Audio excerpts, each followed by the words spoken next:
Well, 2020 has been a wild year, but here at fanatixfour, we wanted to end it by going big while we, stay at home, I guess. Like in any other year, 2020 has been a great year for meeting new friends, collaborating with those new friends, growing the fanatixfour community along the way, and having a lot more people to engage with and talk Nintendo games. Furthermore, Nintendo also had quite an unexpected 2020. They've broken all sorts of records, turned most people's moms into Animal Crossing fans, and they honestly released a lot more games than we expected them to when we were tapping our toes waiting for a Nintendo Direct at the beginning of the year. So to close out the year, we decided to take 20 of our friends, give or take a few, to talk about the 20 games Nintendo published in 2020. Along the way, we'll inevitably figure out which one is the favorite collectively amongst all of our creator friends. So each person's only going to cover one game, but some of those games will have more than one person talking about it. And AJ and I will talk about some of our favorites, but also covering some gaps that need to be filled. And as AJ said, at the end of the video, we'll award the fanatixfour sponsored 2020 Nintendo Game of the Year Award, more commonly referred to as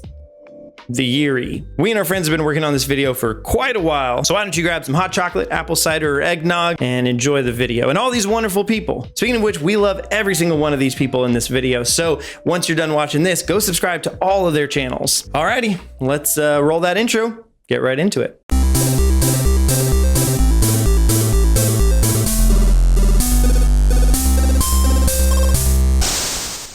What's up, everybody? My name's Cameron Hawkins from DualShockers.com, and I'm here to talk to you about Tokyo Mirage Sessions Sharp FE Encore.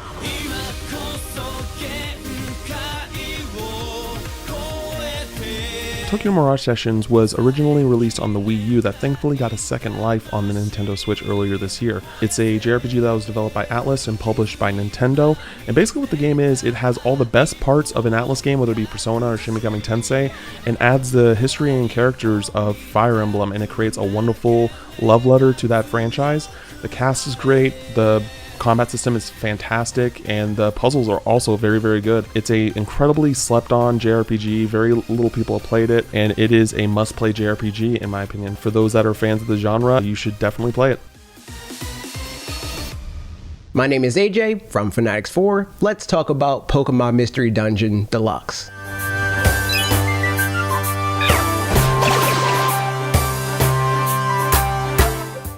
Pokemon Mystery Dungeon Deluxe is an HD remake of the Nintendo DS and Game Boy Advance, classic Pokemon dungeon crawlers, Pokemon Mystery Dungeon Blue and Red version. This new Nintendo Switch version in particular brought with it a phenomenal new art style, quality of life changes, new Pokemon, and a few other changes that ultimately don't matter as much as the simple fact that it's available on the Nintendo Switch platform. And I've already talked a few times on this very channel about how my personal connection with Pokemon combined with the fact that you're assigned with a player character based on the answers you choose and a personality test made me invested in the game off the bat. But aside from that, there's a ton of content to engage with here that I'm sure any Pokemon fan could fall in love with. Especially if, like me, you've been waiting for the day that we would get the reveal of a new Pokemon Mystery Dungeon game on Switch. What's good, everybody? Khalif here from the Spawn of Me podcast. Hi, I'm Rihanna Manuel from G4 TV. Hey there, everybody. My name is Alex Van Aken. I'm a video editor over at GameInformer.com, and I'm here to talk about Animal Crossing New Horizons. Animal Crossing New Horizons. let's talk about Animal Crossing New Horizons.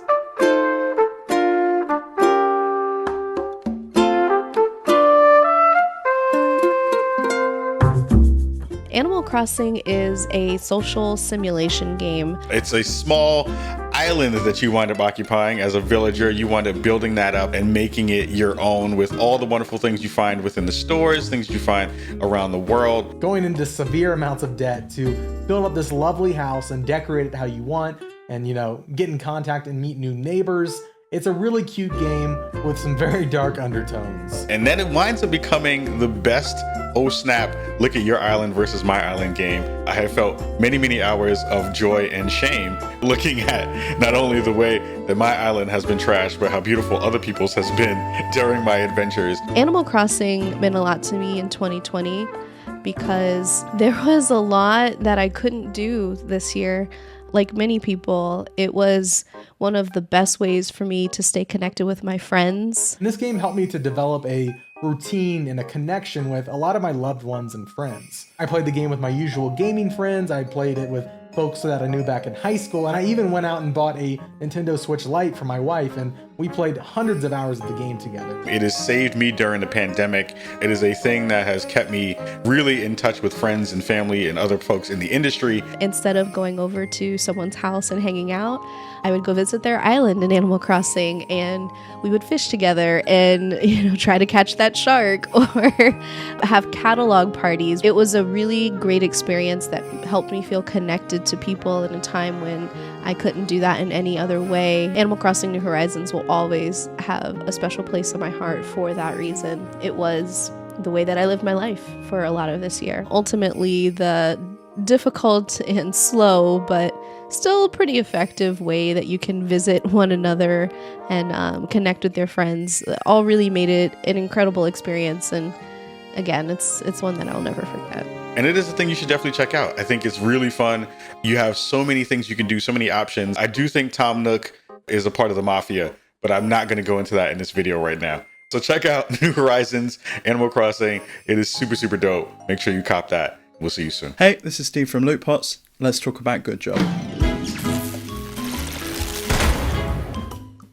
Good Job is a fun, quirky environmental puzzler that has you completing a range of tasks at your dad's company. These tasks range from rounding up workers, cleaning the floor, or even completing a Zen garden. The game's fun enough on its own, but it really comes to life when you play it with a friend in couch co-op. We had an absolute blast smashing down walls and flinging people across the room in their office chairs. Considering this game's published by Nintendo, I'm surprised I haven't heard more about it. And that for me is why it's one of the hidden gems of 2020. Hi guys, Max here from Questionable Takes, and from Loot Pots, and from the Crossplayers. I get about a bit, but I'm here today to talk to you about Xenoblade Chronicles Definitive Edition.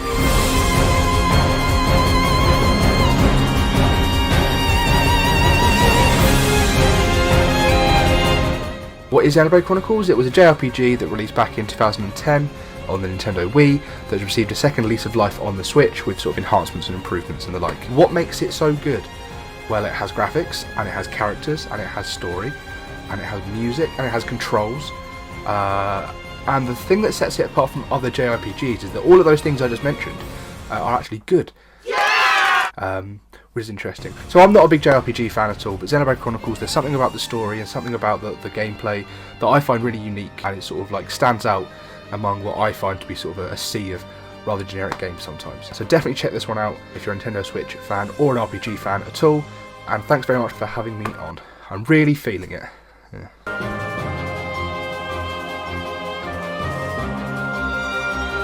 Hi there, this is Parker Deal with the freshly acquired Man Bun from fanatixfour. Let's talk about Clubhouse Games, 51 worldwide games, Clubhouse Games. So Clubhouse Games is like, when you're like, hey, you have backgammon at your house? And they're like, yeah, man, I've got super backgammon at my house. And then you play backgammon and it's like, I don't know how to play backgammon anymore. Well, Clubhouse Games is like, you've got like 51 different games, kind of like backgammon or checkers or chess or whatever you want. And you can play them like by yourself against a computer or whatever. Or you can be like, yo, friend, you want to come over to my house? And then they'll be like, yes, I want to come over your house and play that game with you. Or you can be like, yo, friend, you want to come over to my house? And they'll be like, no way, man, you're super gross and you smell bad and you have a really poorly acquired man bun. And then you'd be like, okay, buy this game on the internet and we'll play it together. That's what Clubhouse 51 Worldwide Games Clubhouse Games is. It's really good and you should do it. Probably all the time. What I really liked about Clubhouse Games 51 Worldwide Games is like, I don't need it right now. I don't even need it next week, but I got it. It's only $40. And then I can be like, maybe there will be some people around me some other time who want to play backgammon. And plus it'll be like, hey, you don't know the rules to backgammon? We'll tell you the rules to stupid backgammon. Bro, I'm like so good at backgammon. Hi, my name is Luis Olamia, and let's talk about Jump Rope Challenge.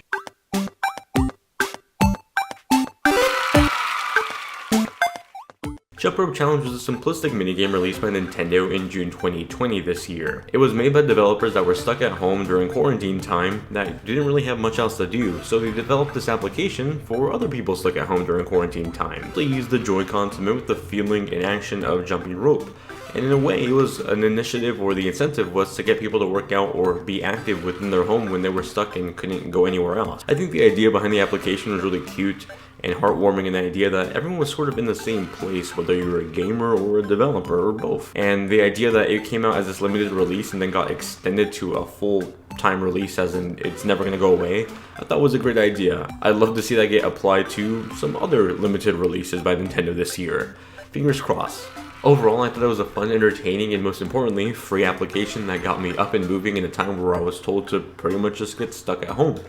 And if you just got the Switch, whether it's a Switch with detachable Joy-Con or a Switch Lite with an extra pair of Joy-Con, I'd recommend you give this a shot. Hey everybody, I'm Leishmau from twitch.tv/Leishmau. Let's talk about the Pokemon Isle of Armor DLC.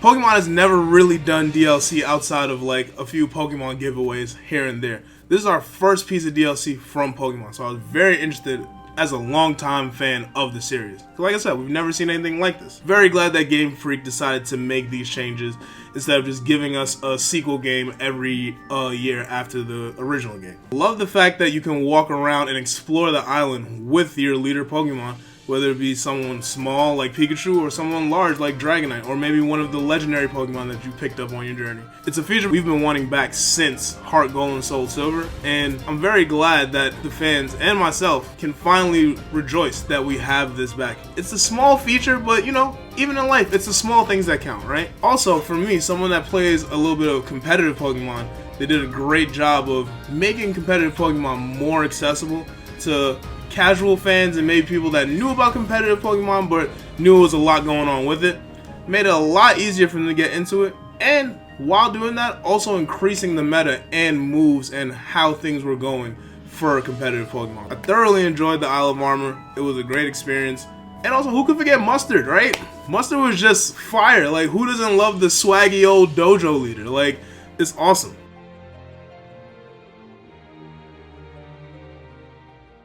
Hello everyone, I'm Dan Seibert from that Cyber Channel, and today I'm here to talk about Pokemon Cafe Mix. Can I talk about like Hades or something else instead? That's on the Switch? Well, yeah, it's on Switch, but we're only talking Nintendo published games in 2020. Otherwise, I would have obviously picked Bakugan Champions of Historia as my favorite game, but I can't. So come on, Pokemon Cafe Mix. Well, okay.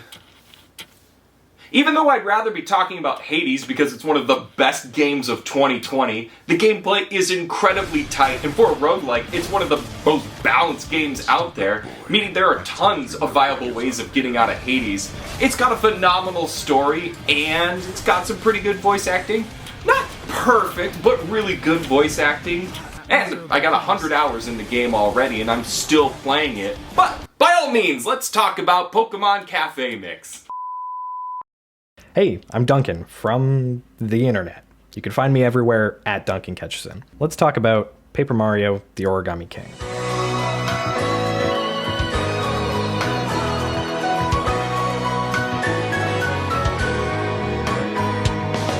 For the uninitiated, the Origami King is kind of a hybrid between an action platformer and a literal turn-based RPG. This disgruntled little origami dude named Ollie, the Origami King, has kidnapped Peach, surprise, surprise. And since this world is literally made out of paper, he's turning it and everyone else into origami to try and overthrow the kingdom. And as a fat Italian plumber, it's your job to try and stop him. I friggin' love just about everything about this game.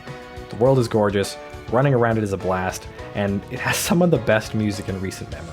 And well, no, it's not back to its full glory, and yes, the ring-based combat does get a little bit tedious by the end of the journey. They do a really good job of keeping things fresh by throwing new mechanics at you all the time and having you face off against these crazy bosses that just turn the whole combat system on its head. But if you're like the rest of us, and you had a rough year, I promise you, this game will put a smile on your face and make you cry. Do yourself a favor and pick it up. Hi, I'm Blessing from Kinda Funny. What's up, gamers? Dreamcast Guy here. Let's talk about Super Mario 3D All-Stars. Super Mario 3D All-Stars Collection.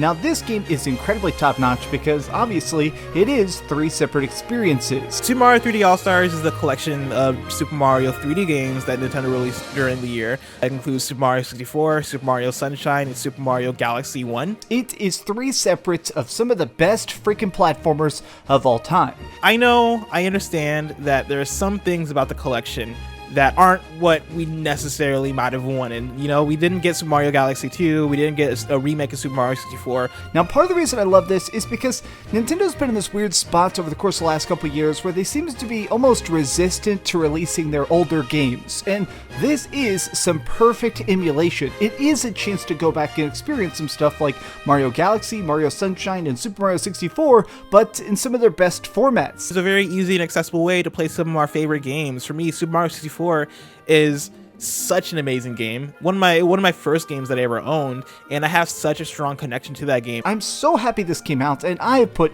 so many hours into collecting stars all over again. I had a fantastic time getting 120 stars again and collecting all the coins and beating Bowser and doing all the things that I loved in Super Mario 64. It was a great reminder of how magnificent that game is.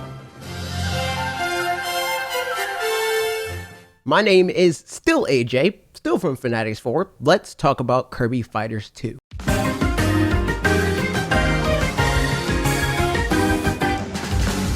Kirby Fighters 2 is a Super Smash Bros. Game without any Pokemon in it. This means 2 things in my mind. First of all, it means I flat out refuse to play it on principle. I mean, like, how dare they not put Pokemon in this Kirby fighting game? And secondly, on the positive side, sort of, it's at the very least guaranteed to be miles better and more intellectually stimulating than what is probably my least favorite Kirby game to date, Kirby Star Allies, also on the Nintendo Switch. So if you're looking for some Kirby in your life, get Super Smash Bros. Ultimate. Seriously, you can be fucking Sephiroth Kirby. And then get Kirby Fighters 2, I guess. Ninja Kirby is pretty cool also, I have to admit.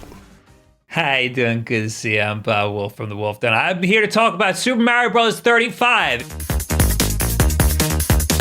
If you don't know, that is a play on the original Super Mario Bros. It's a mashup between that and Tetris 99. So it's you versus 34 other players, last man standing, battle royale style. The way it works is every time you kill an enemy, it gets sent to an opponent's screen. And because of that, every time another player kills an enemy, they could send that enemy over to your screen. So by the end of the game, you have so many enemies on your screen. It's very hectic, and if you're into the original Super Mario Bros., it is a lot of fun. It is definitely not for everybody. But the original Super Mario Bros. Is one of my favorite games of all time, so I really like Super Mario 35. To me, it's a fresh spin on that old classic game that I've played many, many, many times before. The biggest flaw this game has is that it ends on March 31st, 2021, like a lot of other Mario things. It's very unfortunate. I don't know why they're doing that. I think that this game could have a long life if they keep supporting and keep adding things to it like they do other Battle Royale games, or like they do with Tetris 99. It's also not as good as Mario Royale, which was a fan game that came out last year. So hopefully in March, they replace this with something else. Maybe something more similar to that. That would be cool. But I'm sure Nintendo's going to do their own Nintendo thing and just go completely against what any fans want. What's up, guys? I'm E, and we're Guy with the Hair! And today we're going to talk about Mario Kart Live Home Circuit. That is an RC game from Nintendo that has actual AR cameras where you can go and play your own Mario Kart course in real life. This is crazy because you can make your own course. We made the ultimate course. It's on our YouTube channel. We had so much fun doing this, and the winners, I don't know, what did you get? Dissatisfaction. Well, why is that? The game just doesn't work that well most of the time. You have to chase your cart around with your Switch and you look like a big palooka. Basically, if you have a small track, it'll work perfectly. But, well, for you guys it was horrible. For my stream it was actually pretty good. Anyway, this was really cool. We really enjoyed making that course and having fun with it, even though there were some problems with it. Hi guys, I'm Ian from Twitch and also from A+ Anime, the best anime podcast of all time. That's probably a little bit too cocky. Probably shouldn't say it that way. Alright, so for those who don't know, obviously, Pokemon Sword and Shield came out. It's one of the most popular games on the Switch right now, but maybe you didn't know there's a bunch of DLC for it. And one of the DLCs is the Crown Tundra expansion. So the Crown Tundra expansion gives you all those things that maybe you wanted in the original base game of Pokemon. It has a whole bunch of Pokemon from older games.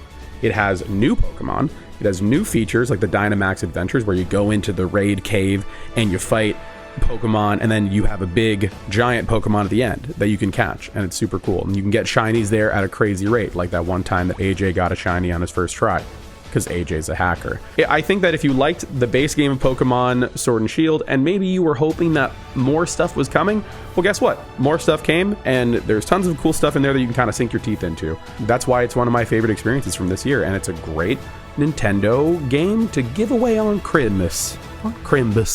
Give your loved one the gift of Pokemon, the Crown Tundra, this Crimbus.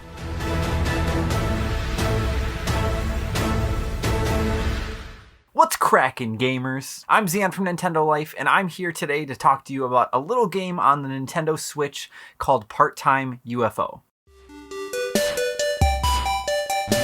It's a perfect pick-up-and-play game where you play as this cute little chibi UFO that has a crane equipped to it, sort of like one that you'd find in a UFO catcher or just a plush toy machine, but it's way more reliable than one of those. And the whole point of the game is the UFO has just come to Earth and it has no money, so it ends up picking up some part-time jobs, just picking up things for different people. But since it's made by HAL Laboratories, you know, the people that made Kirby, it's just super wacky and over the top. Sometimes you'll be simply helping a farmer pick up some oranges that fell out of his truck. But then later you might have to help a cheerleading squad nail the perfect formation. And you have to actually like pick them up by their heads or their arms and like pile them up on top of each other. It's ridiculous. And each level has a different set of objectives. So for example, there's one level where you have to catch a bunch of fish out of the water and throw it up onto a boat. But if you happen to catch 5 different unique fish, you get bonus cash that you can actually use in a store where you can buy different hats and accessories for your UFO. And it's extremely addicting to go for the gold on each level, because in the early parts it still feels like a challenge, but they're definitely achievable,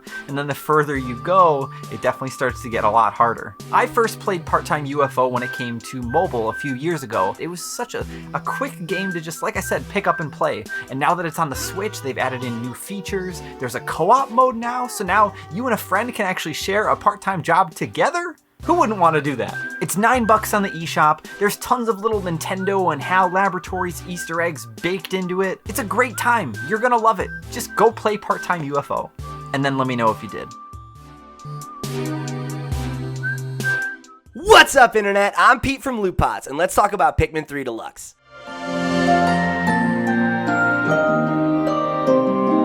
Port we've all been waiting for finally came in 2020, and in addition to a fresh coat of paint, Pikmin 3 Deluxe adds new story content featuring Olimar and Louie, extremely accessible jump in, jump out couch co-op gameplay, and a brand new story mode. Unfortunately, Pikmin 3 Deluxe's October 30th release date put it out just weeks before the next-gen console launches, and it really seemed to fly under the radar this year. Even if you were a big fan of the original, Pikmin 3 Deluxe has a lot to offer, whether you're a new or returning player. I think if you missed the original, or if you just want to jump back into the first Pikmin game in 7 years, I highly recommend it to anybody who enjoys puzzles or real-time strategy.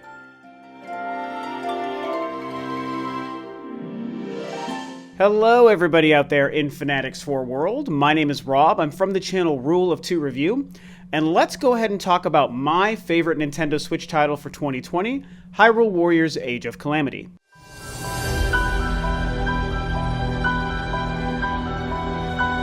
Now this game is fantastic and a wonderful follow-up to the original Hyrule Warriors that of course appeared on the Wii U back in 2014. And what's interesting about Age of Calamity is that it happens to be a little bit more narrative focused, which is a huge difference from its predecessor. Whereas the original game was focused on a mishmash of all sorts of different Zelda characters from different eras, Age of Calamity actually focuses on telling a prequel event story to the events in the original Legend of Zelda Breath of the Wild, which, who doesn't love that game, and who doesn't want more info on what happened? The game is also bursting with content, so many main missions to complete, tons of side missions to complete, and just a lot of Zelda Breath of the Wild fan service This game will keep you busy for 30, 40, maybe even 50 hours, and once you complete it, there is still more stuff to go and do once the credits roll. I think this is a fantastic action game and a wonderful love letter to the Zelda universe and the Breath of the Wild story. And so, for those reasons and more, that's why it's my personal favorite Switch game for 2020.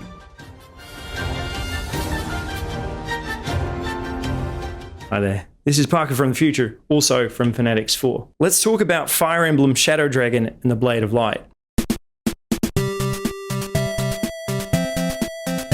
So the reason I've had to come from the future to tell you all this is that Parker hasn't actually bought Fire Emblem Shadow Dragon and the Blade of Light yet. He does, of course, because in 2019 he played Fire Emblem Three Houses, and that's his first Fire Emblem game ever, and he really liked it. So he does end up buying it because it's the remake of the first ever Fire Emblem, and he wants to understand the roots just a little bit better. But the problem is, even though it's only $6, which isn't really very much, it's only going to be around until the 31st of March. So he'll buy it to safeguard his purchase and then, play it eventually at some point. But I mean, I'm future Parker, so I should know when he's played it, but I haven't actually played it yet. Of course, I know it's got some improvements from the original, to bring it up to today's standards just a little bit. But it's also said to be really brutally difficult, so we'll just have to see. I don't know, maybe at some point future Parker is going to come in and tell you he's actually played it, but for now, that's what you get.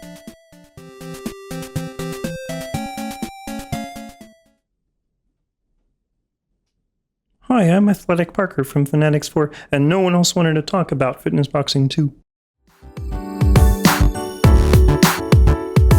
I think Fitness Boxing 2 really came through for me this year, because I learned a lot about myself that I don't care about Fitness Boxing 2 at all. I didn't even play it.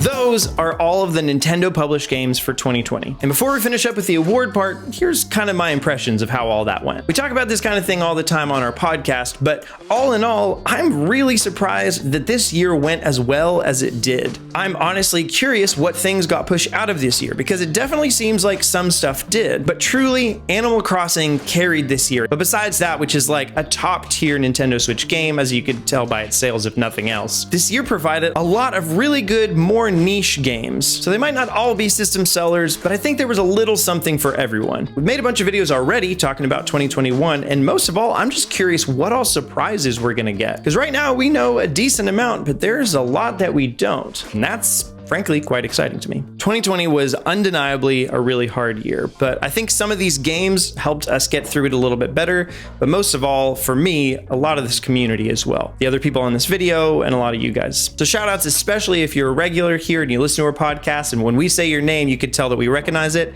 Thank you so much. But now, on to the final bit, awarding the year-y. It's gonna go real quick, so get ready. We just asked every single person that talked about a game to say what their favorite game was. Some of these may be the same game that they already talked about, but then others might not. So don't be confused when that happens, I guess. So, everybody in the past who already recorded this, I'm editing it later. What is your 2020 Nintendo published game of the year? My favorite first-party published Nintendo title of 2020 is Tokyo Mirage Sessions Sharp FE Encore. My favorite Nintendo published game was Super Mario 3D All-Stars. Animal Crossing New Horizons. Xenoblade Chronicles Definitive Edition. Animal Crossing New Horizons. I'd have to go to Mario 3D All-Stars. My favorite Nintendo published game is actually, it's actually Super Mario 3D All-Stars. For me, it's Hyrule Warriors Age of Calamity. It's Zelda, it's Warriors, I love it. Animal Crossing New Horizons. Super Mario Brothers 35. Yeah, I know. I forgot to record my Nintendo Game of the Year, so Parker found this brilliant workaround. Mine is Animal Crossing New Horizons. Parker is a genius. Wow, genius. So genius. Paper Mario, the Origami King. My favorite Nintendo published game this year was Animal Crossing New Horizons. Super Mario 3D All-Stars. Fitness Boxing 2. Nah, I'm just kidding, it's Paper Mario. Xenoblade Chronicles Definitive Edition. Super Mario 3D All-Stars. The Pokemon Sword and Shield Crown Tundra DLC. Mario Kart Live Home Circuit. Hyrule Warriors Age of Calamity. Super Smash. Okay, Pokemon Crown Tundra expansion pass. I don't know how we're deeming that. It's a game combined together, sort of, but Pokemon, that's my game of the year. Parker realized too late that he also forgot to record his own Nintendo Game of the Year. It is Hyrule Warriors, Age of Calamity. However, he is no longer a genius. Animal Crossing. No, don't use that one. Well, you don't say. So as we're editing that in post, we will tell you what all of the awards are. In third place, it is, I think, like Hyrule Warriors Age of Calamity, pretty sure. In second place, Super Mario 3D All-Stars. And obviously, pretty much first place, Animal Crossing New Horizons. And that is the one-time annual Yuri Award from fanatixfour. Let's give everyone a round of applause. Good stuff. It's just me. I'm the only one clapping. But that's what we think. What do you think? Let us know in the comments down below which is your favorite Nintendo published game of 2020. Like I said, please do check out every single one of these people on here. Some of them post on YouTube regularly, some of them are on Twitch for the most part, some of them mostly on Twitter, but all of them are fantastic people and I'd recommend content from every single one of them. And while you're down there, go ahead and like the video and subscribe to fanatixfour for more content like this every Tuesday and Thursday from me and from AJ, and podcasts on Saturday, except not this week because it's different. That's it from us. See you guys later.